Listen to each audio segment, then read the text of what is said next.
Hvala. Na 9. seji odbora za obrambo lansko leto smo imeli razpravo v zvezi s poplačilom klirinškega dolga z orožjem.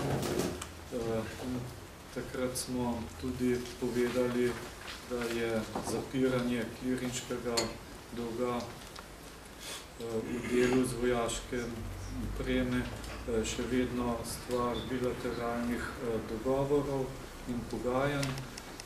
Naj povem, da mi se dogovarjamo in pogovarjamo v zvezi z opremo in sredstva, ki so v skladu s standardi NATO in seveda, ki so perspektivna za slovensko vojsko. V zvezi s tem smo v ruski strani posredovali interes, in sicer za dobavo večnamenskega plovila. Seveda, da smo lahko izrazili ta interes, je slovenska vojska izdelala študijo, in sicer aprila 2006, ki je okvirno definirala zmogljivosti tega plovila.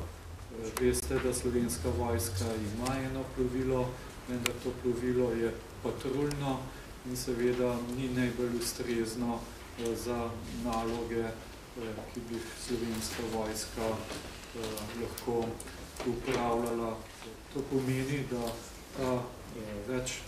to večnamensko plovilo je samo ena od opcij za zapiranje ruskega klirinškega dolga, koliko bo prišlo do zapiranja tega dolga tudi v delu z vojaško opremo.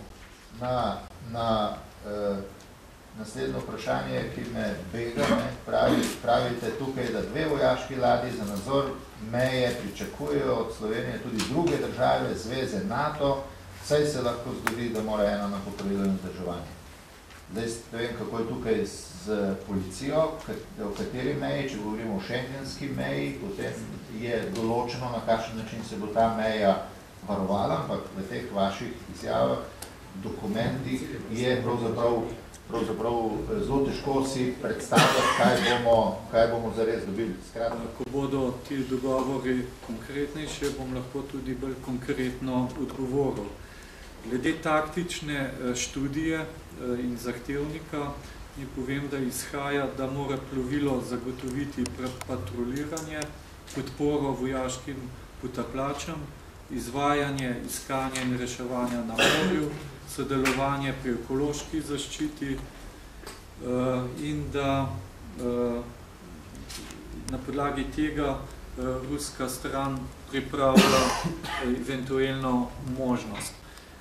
Glede tistega ekološkega plovila, če sem to razumel, ki naj bi vlekel baraže in tako dalje, naj povem, da je tukaj predvideno plovilo, ki ga naj bi nabavilo Ministrstvo za okolje in prostor. To gre za posebno ekološko plovilo. To plovilo bi pa bilo, kot sem povedal, večnamensko, bi omogočil patruliranje, podporo vojaškim potapljačem, izvajanje, iskanje in reševanje na morju in pa seveda tudi sodelovanje pri ekološki zaščiti, pač okoliko bi se izkazala kot takšna potreba. Tako da to ne gre za tisto plovilo, ki naj bi nadomestilo plovilo, ki bi upravljal pretežno ekološke naloge. To se pravi vleko teh baraž, pobiranje olj, mazuta in tako dalje. Kaj si mislite vi o temu? Vemo, da Slovenija nima toliko morja, da bi rabila še eno ladjo. Ali pač? Jaz mislim, da bi bilo smiselno, zakaj pa ne? Da bi bilo pa smiselno poleg te ladje, ki po mojem mnenju najboljš, da bi bila križarka, da vzamemo tudi kompletno posadko, jo postavimo znotraj Piranskega zaliva, obrnjeno proti Hrvatom in jim pač rečemo, da gre za slovensko ladjo in da naj se pač ne zafrkavajo. Morda bi vsake toliko časa tudi malo žgali s topovi, da bi se videlo, da znajo tudi streljati, pa bi zadeva bila zelo dobro uporabljena.